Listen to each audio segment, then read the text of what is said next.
I'm How many I'm fingers? 4. My nickname has always been Helen Keller because just for obvious reasons.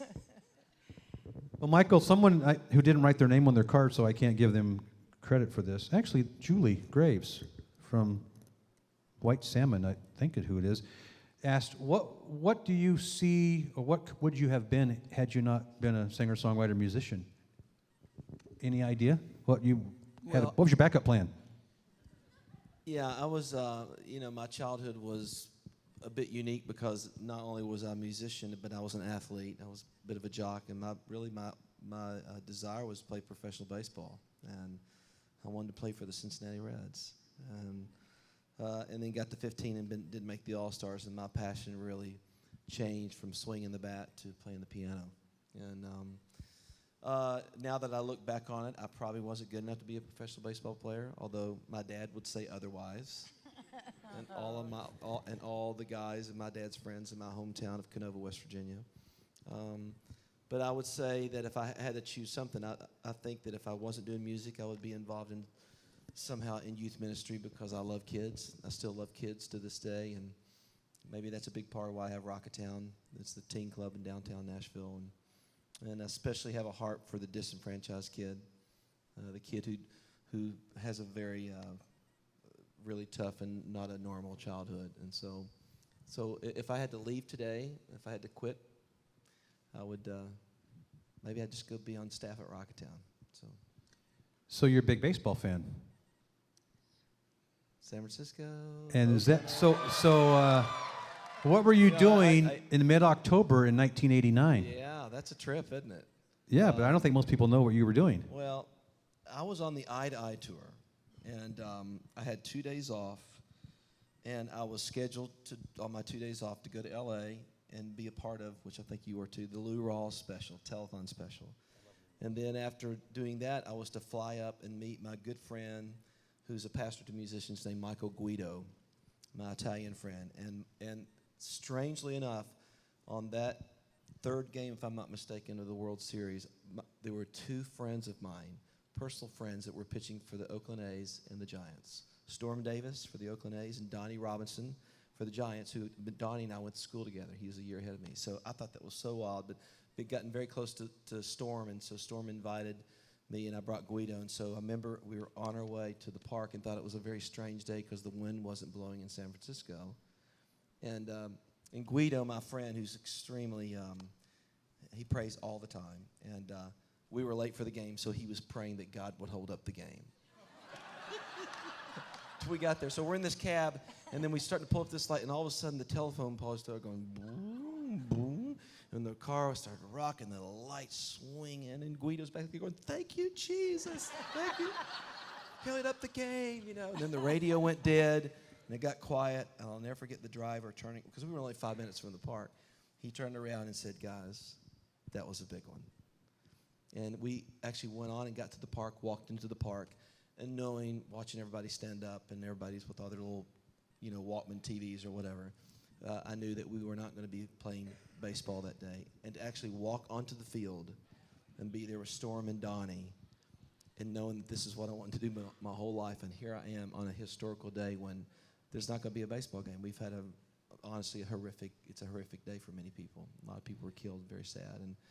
And I got out of there somehow. It's a miracle how because all the flights were canceled, and I had a show in Kansas City the next day, and we were up all night with aftershocks, and then got a call from Dave Slaughter, and said there's a flight.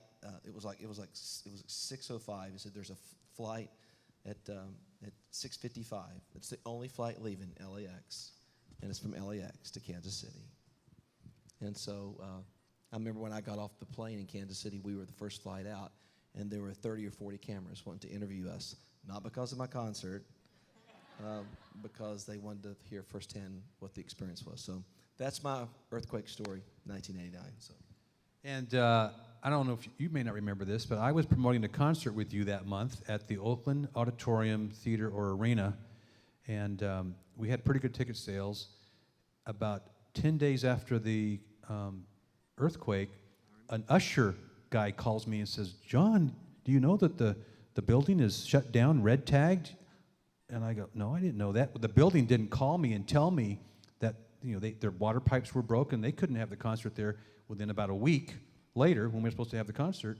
So we moved the concert to Berkeley, to the Berkeley Community Theater, in some kind of crazy manner. And then I turned all the seats. Okay, we had the blue section, the green section. If you had any kind of reserve seat here, you sit in the blue section. And we had a pretty successful concert at the Berkeley Community Theater on Eye to Eye. Yes. Yeah, at that time. Amy, someone asked, what were your musical influences growing up, or maybe even still today, or particularly growing up or in your teens and such? I'm the youngest of 4 girls, and so I got to borrow all of my older sister's records. I really cut my teeth on Joni Mitchell, Judy Collins, James Taylor, Aretha Franklin. I said Carole King, right? Carole King. Early Elton John. Of course, we had a lot of Elvis, a lot of Beatles, Three Dog Night, Jethro Tull. All that was in the house, but what I loved were the singer-songwriters. That was Bill from Salinas asked that question. Michael, how about you? Who was your influence? On the pop Favorites. side, it was the Beatles and Elvis as well, and I was a big fan of early Elton John records. It's still not the same, I'm still an Elton fan, but the early Yellow Brick Road was one of my favorite. Billy Joel, Kansas, Left Overture, Mask. I also was in Larry Norman and Randy Stonehill, and Andre Crouch and the Disciples. Yes. Let's see, Ken Raines asked, with all the public attention through all these years and all that sort of thing that comes with that, how do you stay grounded, Amy, or focused? I think what means the most to all of us is our family. And when you put your head on the pillow at night and feel some peace and know that you've hugged your kids, or at least prayed for them and fed them, and have an honest relationship with the person that you're committed to, the people you're committed to. I mean, that to me is just the overriding, that's my experience. And so that's my sort of natural grounding. Is that what you asked? Yeah, that's what I asked. That's very, very good. This tour is sponsored by Compassion International, and I'm not saying this question because of that, because Compassion has meant a lot in my life. I've sponsored Children Forever and had a chance to go to Ecuador many years ago on the trip that you were supposed to go on, but you had to cancel. You don't even know that, but I took your place on the trip to Ecuador that year. That's what they told me anyway. You weren't able to go that time, but you both have been involved with Compassion for a long time, and I don't know if you share much from the stage at all, but what has it meant for you personally? And I'm asking this because I know you've been involved a long time. What has it meant for you personally, Michael, to be involved with Compassion? As far as your personal development, and just what has it done to you as a man? Well, that's a loaded question. I would just say We got 30 seconds. Yeah, when you go the first time, it rocks your world. It totally just completely changes your worldview. And after that first trip, I began to really develop, by the grace of God, a real heart for the poor, and a real heart to stand up for justice, and knowing that my involvement with Compassion could really bring change, And when you walk into a very, very dark place, when poverty is at an all-time high, and you walk into a Compassion project, it's almost like you're in a room and it's completely dark, and you turn on the light switch and the lamp comes on. It's unbelievable. And I would come away going, those kids are happier than I am, because they don't have anything, and all they have to lean on is Abba. That's all they have to lean on. And so, it was like, I remember coming back from the first trip going, I'll be a spokesman for Compassion, I believe, for the rest of my life. I'll I'll ask you kind of the same question, Amy, but when I went on the Compassion trip, what surprised me is, and I guess it's because I'm an American and maybe your psychic is taught to think this, but you kind of think if you don't have much, you can't be happy, that stuff and wealth makes you happy. And when you see people who are poor that are happy, maybe happier than you, it kind of rocks you a little bit and throws you off a little bit. That's one thing I took from my trip to Ecuador. What's some compassion meant to you, Amy? Well, I love people connecting with each other. And wouldn't it be great if all of the need in the world could be met by the affluence, and it was just a matter of connecting the dots? I feel that way in Nashville. There's part of Nashville that is so poor in some of the projects, and part of Nashville is so wealthy. But because of the entertainment community, we have been able to connect so many more of those dots. And even the flood this last year helped us connect a lot of those dots between communities. And to me, compassion empowers one person anywhere in the world with a little extra pocket change to connect with a dot of a child in a third world country. This summer of 2009, I took our blended family of 5 kids to Uganda to visit my daughter Sarah's child that she has sponsored.